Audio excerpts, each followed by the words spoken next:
Mere light sophistry is the thing that I happen to despise most of all things, and it is perhaps a wholesome fact that this is the thing of which I am generally accused. Orthodoxy. New Year's Day. The object of a new year is not that we should have a new year. It is that we should have a new soul and a new nose, new feet, a new backbone, new ears, and new eyes. Unless a particular man made New Year resolutions, he would make no resolutions. Unless a man starts afresh about things, he will certainly do nothing effective. Unless a man starts on the strange assumption that he has never existed before, it is quite certain that he will never exist afterwards. Unless a man be born again, he shall by no means enter into the kingdom of heaven. Daily News. January 2nd.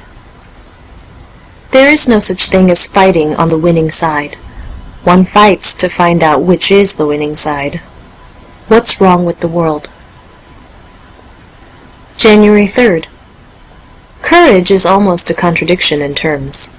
It means a strong desire to live, taking the form of a readiness to die. He that will lose his life, the same shall save it, is not a piece of mysticism for saints and heroes. It is a piece of everyday advice for sailors or mountaineers.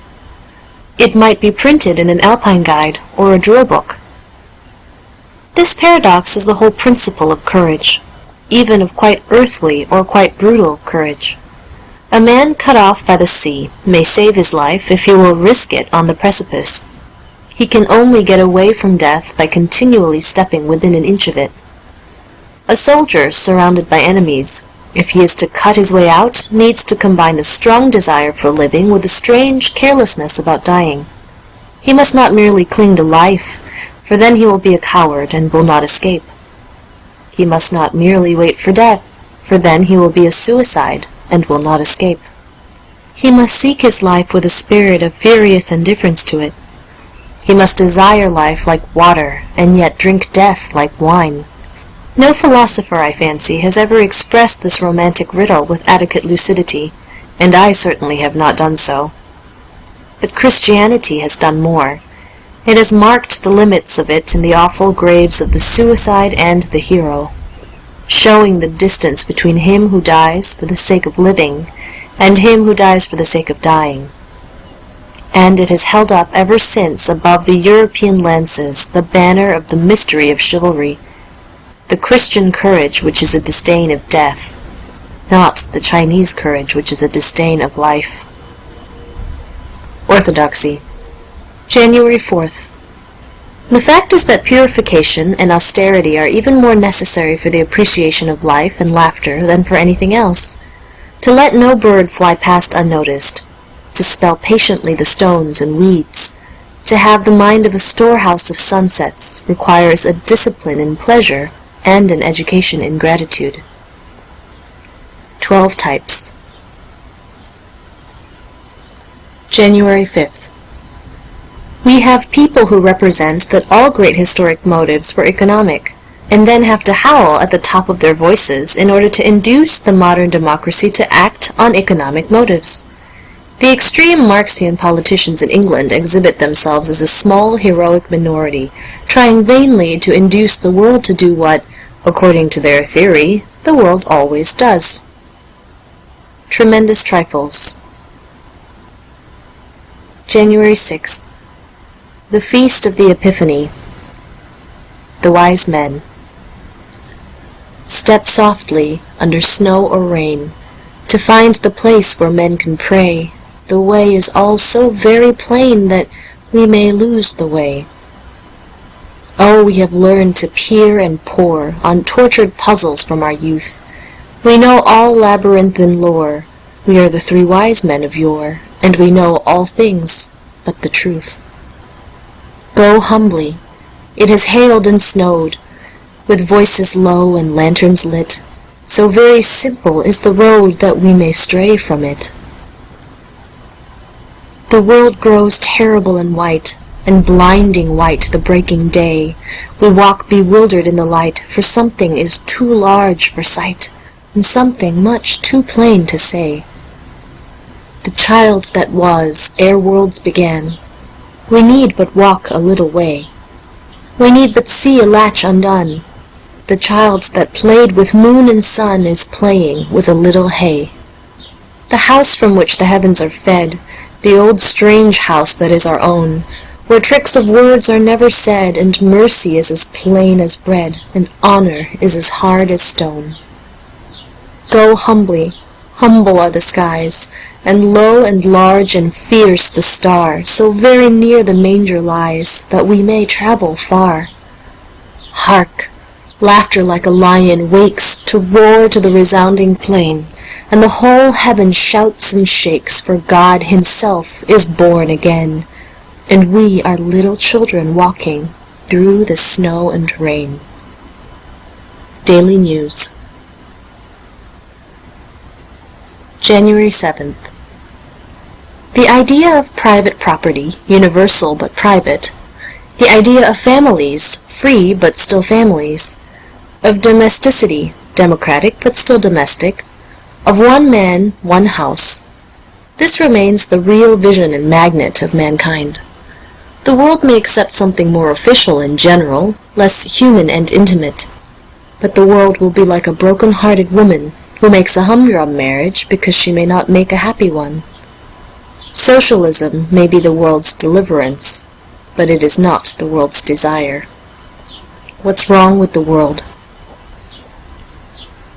January 8th. The dipsomaniac and the abstainer are not only both mistaken, but they both make the same mistake. They both regard wine as a drug, and not as a drink. George Bernard Shaw. January 9th. The thing from which England suffers just now more than from any other evil is not the assertion of falsehoods, but the endless and irrepressible repetition of half-truths. G. F. Watts. January 10th. It is amusing to notice that many of the moderns, whether skeptics or mystics, have taken as their sign a certain Eastern symbol, which is the very symbol of this ultimate nullity. When they wish to represent eternity, they represent it by a serpent with its tail in its mouth. There is a startling sarcasm in the image of that very unsatisfactory meal.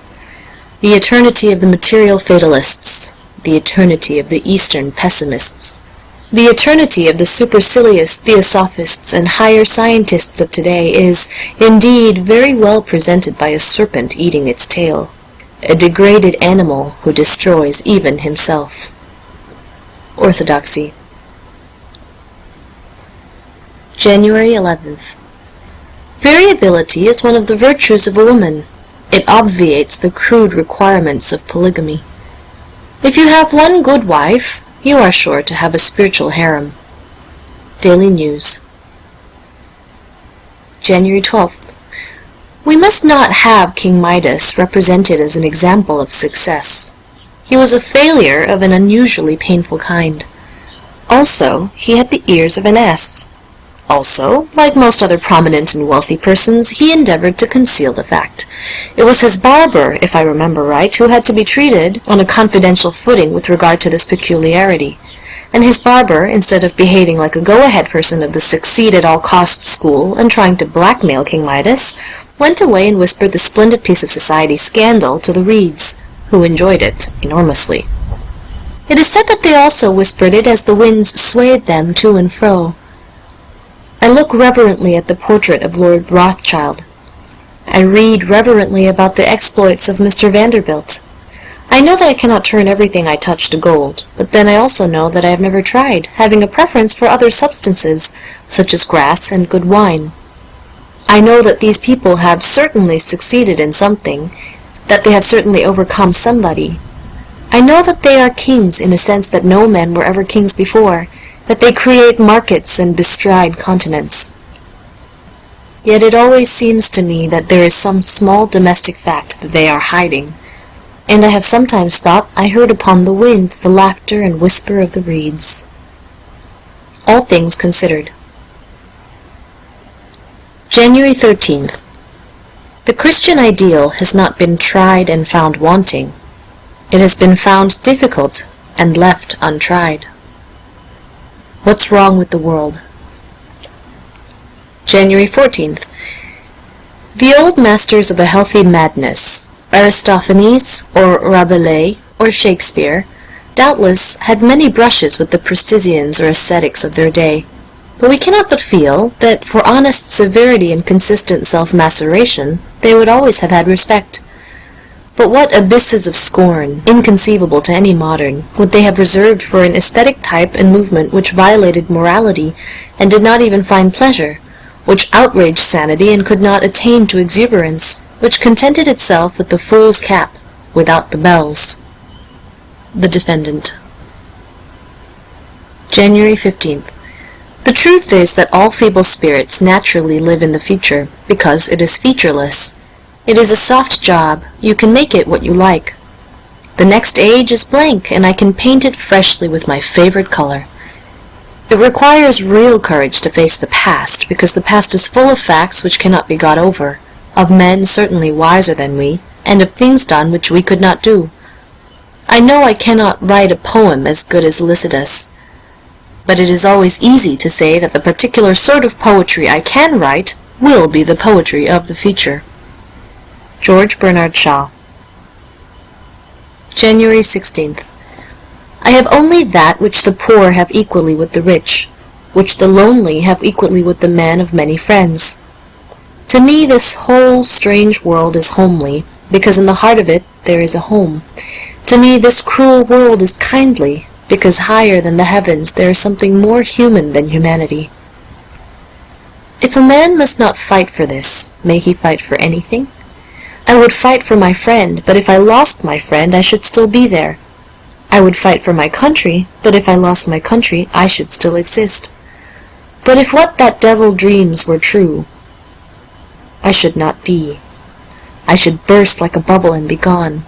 I could not live in that imbecile universe. Shall I not fight for my own existence? The Ball and the Cross. January 17th. There are vast prospects and splendid songs in the point of view of the typically unsuccessful man. If all the used-up actors and spoilt journalists and broken clerks could give a chorus, it would be a wonderful chorus in praise of the world. Introduction to Nicholas Nickleby. January 18th. Tommy was a good boy is a purely philosophical statement, worthy of Plato or Aquinas. Tommy lived the higher life is a gross metaphor from a 10-foot rule. Orthodoxy. January 19th. Happiness is a mystery like religion, and should never be rationalized. Suppose a man experiences a really splendid moment of pleasure. I do not mean something connected with a piece of enamel. I mean something with a violent happiness in it, an almost painful happiness. A man may have, for instance, a moment of ecstasy in first love, or a moment of victory in battle. The lover enjoys the moment, but precisely not for the moment's sake. He enjoys it for the woman's sake, or his own sake. The warrior enjoys the moment, but not for the sake of the moment. He enjoys it for the sake of the flag. The cause which the flag stands for may be foolish and fleeting. The love may be calf love and last for a week. But the patriot thinks of the flag as eternal. The lover thinks of his love as something that cannot end. These moments are filled with eternity. These moments are joyful because they do not seem momentary. Once look at them as moments after Pater's manner, and they become as cold as Pater and his style. Man cannot love mortal things. He can only love immortal things for an instant. Heretics. January 20th. It is remarkable that in so many great wars it is the defeated who have won. The people who were left worst at the end of the war were generally the people who were left best at the end of the whole business. For instance, the Crusades ended in the defeat of the Christians, but they did not end in the decline of the Christians, they ended in the decline of the Saracens.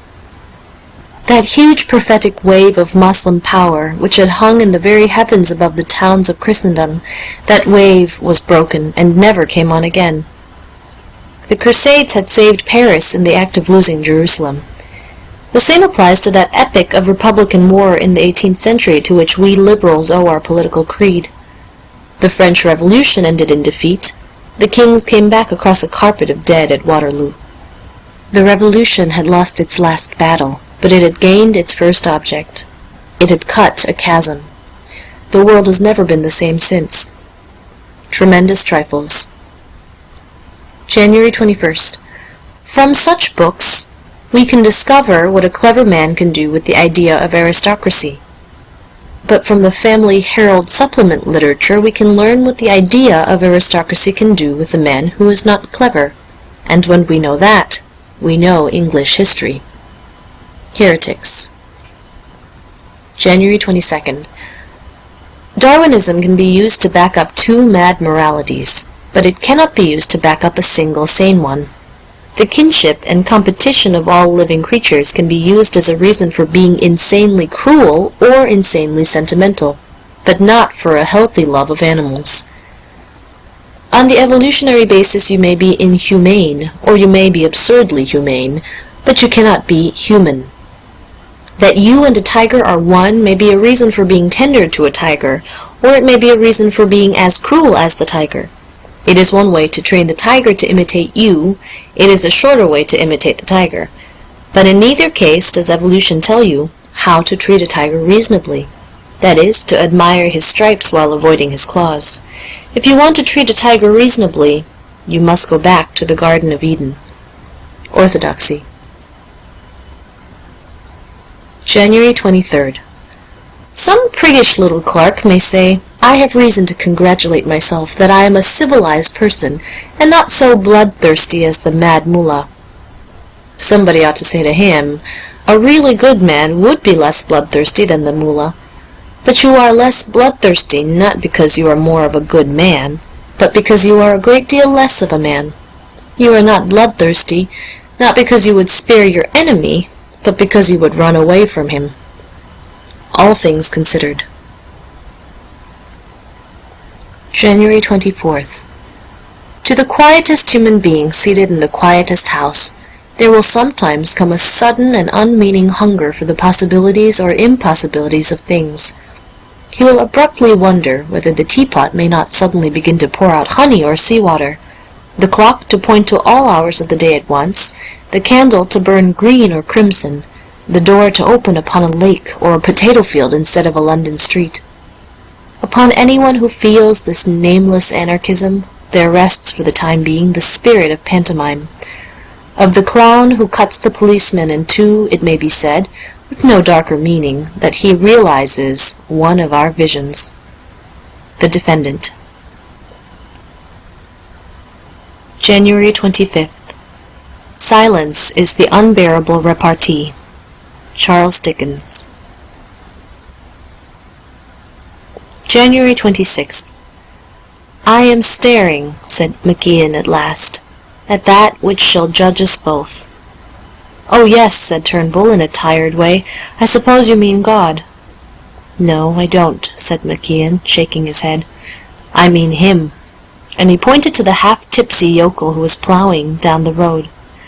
I mean him. He goes out in the early dawn, he digs or he ploughs a field. Then he comes back and drinks ale, and then he sings a song. All your philosophies and political systems are young compared to him. All your hoary cathedrals, yes, even the eternal church on earth is new compared to him. The most mouldering gods in the British Museum are new facts beside him. It is he who in the end shall judge us all. I'm going to ask him which of us is right. Ask that intoxicated turnip-eater, yes, which of us is right. Oh, you have long words, and I have long words, and I talk of every man being the image of God, and you talk of every man being a citizen and enlightened enough to govern. But if every man typifies God, there is God. If every man is an enlightened citizen, there is your enlightened citizen. The first man one meets is always man. Let us catch him up. The Ball and the Cross. January 27th. I gravely doubt whether women ever were married by capture. I think they pretended to be, as they do still. What's wrong with the world? January 28th. On bright blue days I do not want anything to happen. The world is complete and beautiful, a thing for contemplation. I no more ask for adventures under that turquoise dome than I ask for adventures in church. But when the background of man's life is a gray background, then in the name of man's sacred supremacy I desire to paint on it in fire and gore. When the heavens fail, man refuses to fail. When the sky seems to have written on it in letters of lead and pale silver the decree that nothing shall happen, then the immortal soul, the prince of all creatures, rises up and decrees that something shall happen, if it be only the slaughter of a policeman. Tremendous Trifles. January 29th. It is the very difference between the artistic mind and the mathematical that the former sees things as they are in a picture, some nearer and larger, some smaller and farther away, while to the mathematical mind everything, every inch in a million, every fact in a cosmos, must be of equal value. That is why mathematicians go mad, and poets scarcely ever do. A man may have as wide a view of life as he likes, the wider the better, a distant view, a bird's-eye view, but still a view and not a map. The one thing he cannot attempt in his version of the universe is to draw things to scale. G. F. Watts. January 30th. Execution of Charles I. The face of the king's servants grew greater than the king. He tricked them, and they trapped him, and drew round him in a ring. The new grave lords closed round him that had eaten the abbey's fruits, and the men of the new religion with their Bibles in their boots, we saw their shoulders moving to menace and discuss. And some were pure and some were vile, but none took heed of us. We saw the king when they killed him, and his face was proud and pale, and a few men talked of freedom, while England talked of ale. The Silent People. January 31st. The Iliad is only great because all life is a battle, the Odyssey because all life is a journey, the Book of Job because all life is a riddle. The Defendant.